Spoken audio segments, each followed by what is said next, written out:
controlling of the public, you probably don't want the public to know about it. And of the people that know about it, about 75% are against the plan. I go to these hearings, and of the 25% or so that are for the plan, most of them are employees of organizations that are funded to advocate for these things. But to the extent you hear about this, they PR consultants and think tanks that figure out, narratives. And what we hear from local city staffers and elected officials and the regional agencies is it's all about increasing local control and cities retain all the power. If I had a dollar for every time I heard this, I would have, I don't know, I'd be a Rothschild. And then planned area will improve the environment, the economy, give everyone an affordable place to live. They actually say these kinds of things. And then in this Orwellian war is peace kind of world, if you are critical or ask questions, you're misinformed or you're a bad person. Pretty creepy. Okay, but there were hundreds and hundreds and hundreds of public comments that were submitted on the plan by people at this conference, by the way. And I read a lot of them, and they are devastating. They annihilated the plan intellectually. And there's no legitimacy left to this plan. They just have raw naked power. That's all they need.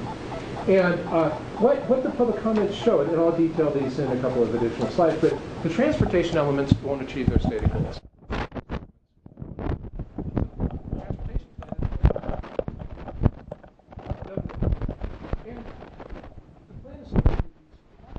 And I'm using that term advisedly.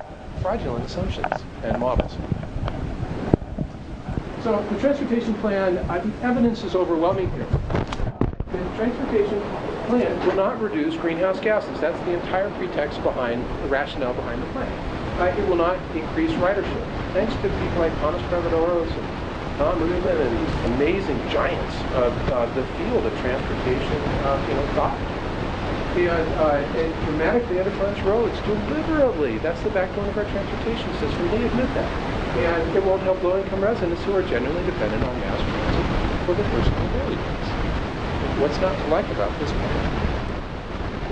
Land use plan, the evidence is a little bit more, it's not compelling, but it's still very strongly raised a very strong question as to whether high-density housing increases or decreases greenhouse gases. They say it decreases, and we say it decreases them, but I think the evidence is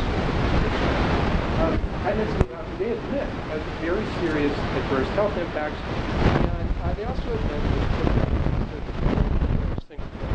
yet they want 80% of all new housing to be in high-density transit-oriented developments. And we've heard this privately. They don't tell the public this publicly, but they're considering for a future version of the plan, it's going to be updated every 4 years, banning all cars in downtowns. And they create the problem, and then they advance the solution that they had all along. And the reason why they'll ban the cars in downtowns if they do that is because there's too many health risks. There's too many people living there. It's too congested. Well, duh. So, but even with their funky, fraudulent models, all they can show is 1.2% difference in greenhouse gas emissions, occasionally, from the record, in 2040 for their transportation plan and their high-density housing. 1.2% difference. I mean, within the standard of error is probably like this, and that's 1.2%. And their models are, this is with their corrupt and flawed models and assumptions. And the then president of ABAG said, we're not going to make any difference in the greenhouse gas emissions with this plan. But it gets worse. And I could give you dozens and dozens and dozens of examples equally bad as this. I'll just give you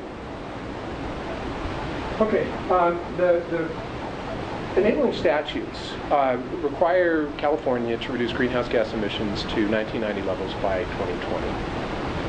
Question what the wisdom of that? It's a lot.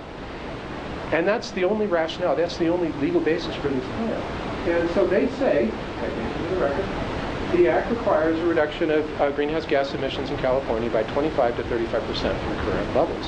Panic, urgency for this coercive and draconian plan. Yet, they know As a matter of fact, they know that more current models, more up-to-date models, more accurate models, show that greenhouse gas emissions in California, as well as nationwide, but in California, the relevant geographic area, are at 1990 levels now, are continuing lower. That's from secular trends. That's before the MPG regulations that are going to kick in that'll drop them.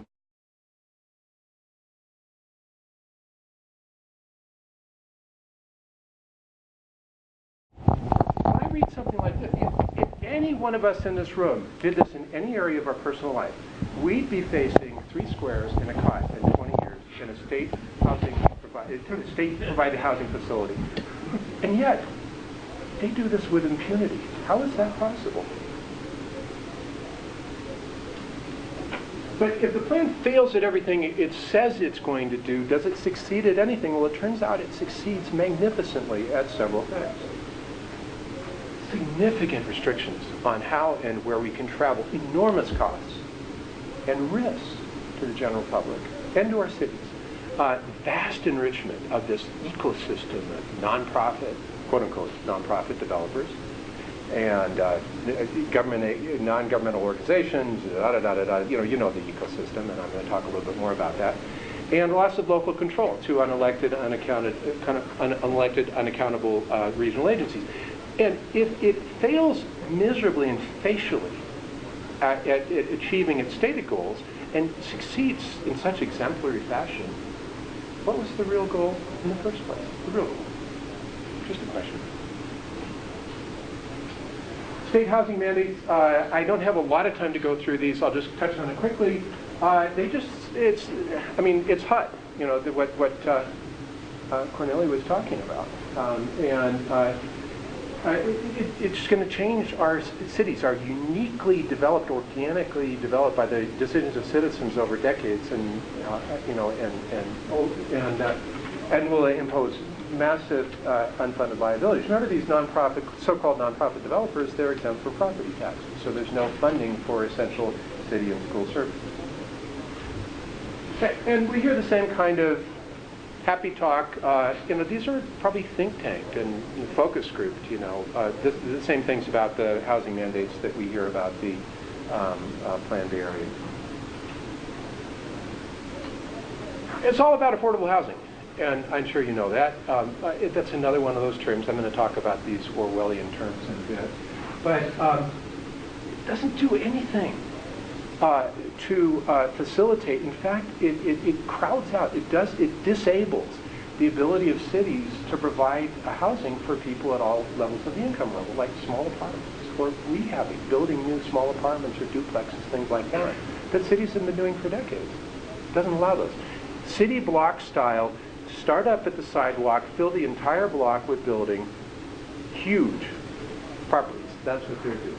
And affordable housing, it's not atypical for the cost to be about $400,000 or $500,000 in public subsidies per tiny one-bedroom apartment unit. And a good one property that I'm familiar with, it's in Lafayette, $470,000 in public subsidies, tiny one-bedroom apartments. $470,000 in public subsidies, fully a third of that doesn't go to building the property. It goes low-income housing tax credits that line the pocket of the developer, nonprofit developer, which runs an 80% gross margin. That's pretty nonprofit. I mean, it's pretty profitable. And they're Wall Street backers, because the Wall Street backers take advantage of the tax credit. And no funding, of course, for city service and schools, and these laws and allocation methods, which I won't go into detail, but they vastly oversight housing methods to suburban cities. There are these punitive and abusive laws. As an attorney, I've read the laws, and they're chilling. But they're made much worse because they're imposed and interpreted on the cities by these two unelected regional agencies, unaccountable regional agencies, MTC and ABAG. You guys have them wherever you live as well. And they also are working with that ecosystem. And it's the working of the ecosystem I want to spend a fair amount of the rest of my talk about, because that's what I find most disturbing, is how they collude.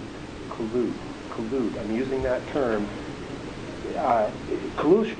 And to our detriment. It's the law firms, it's the media, tax-exempt foundations, all those characters, consultants. And they're selling this with these terms, and I know you've seen this a million times, but smart growth and sustainable and green and affordable. And the interesting thing is these words, these are very carefully chosen. Again, expensive, sophisticated minds went into these. You know, it's Rand Corporation quality stuff. And they're chosen because they elicit a positive emotional or affect response on the part of the listener, but they also bypass our critical reasoning. Smart growth. Who would be against smart growth, right? I'm for smart growth. I don't know what it is, but I don't want to be, I'm not for dumb growth. Whatever that is. Sprawl, whatever that is. But we've seen this before. But, you know, words and images chosen for positive emotional affect, but bypassing our critical reasoning. This is bad enough. My mother died of lung cancer because she had marbles at 59, right? So I'm not really a big fan of this stuff.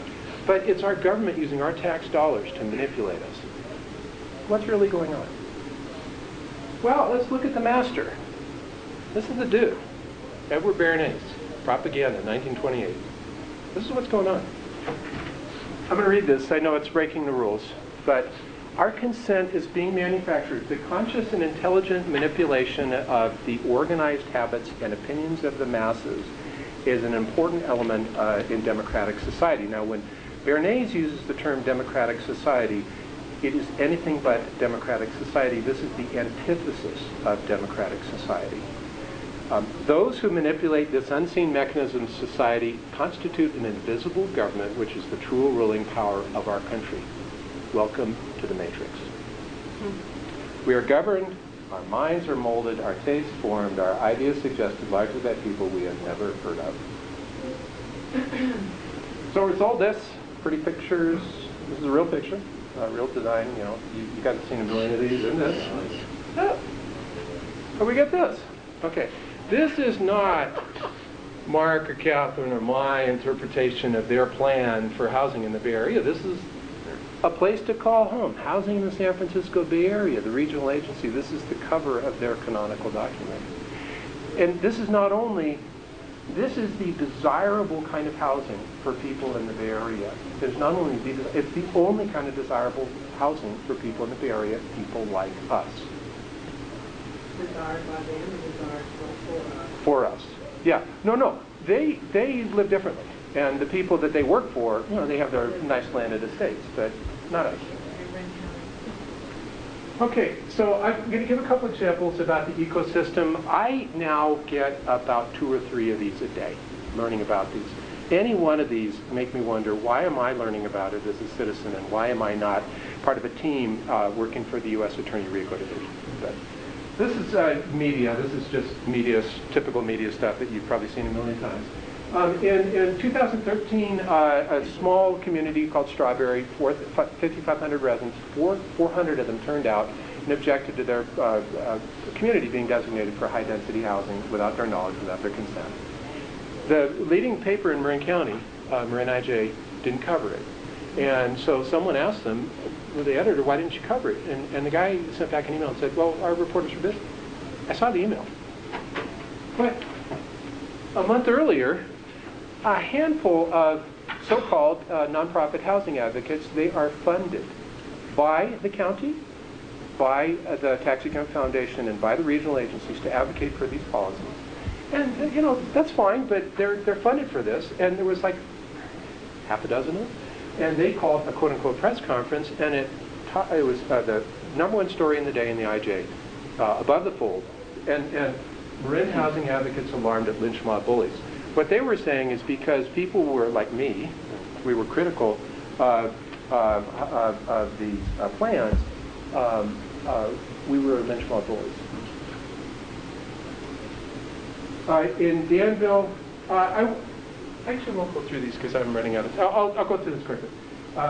Danville, Periodonis came in, and his building had been designated as a high-density housing site, and he said, came into a city council meeting, said, I've never talked to a city council before.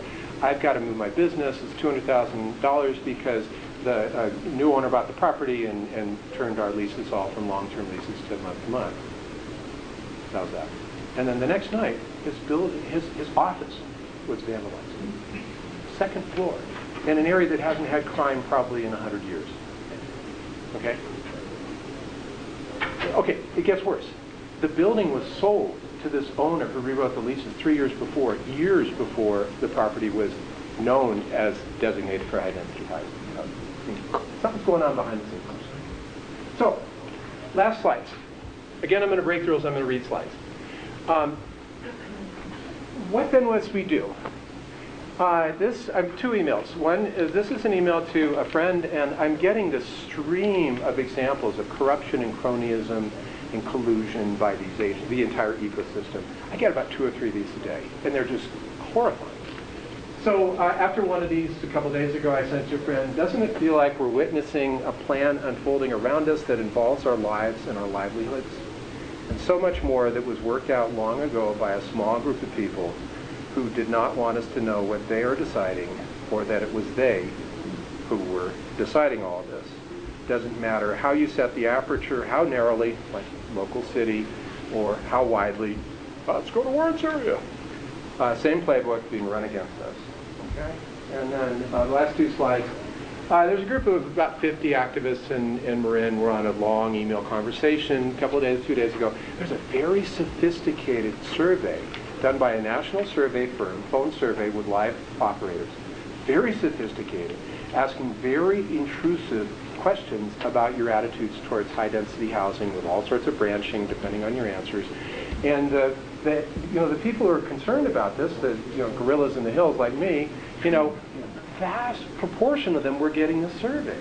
It's like a county of 260,000 people. How is that possible, right, for all of us to get the survey? So we're kind of wondering, were we targeted?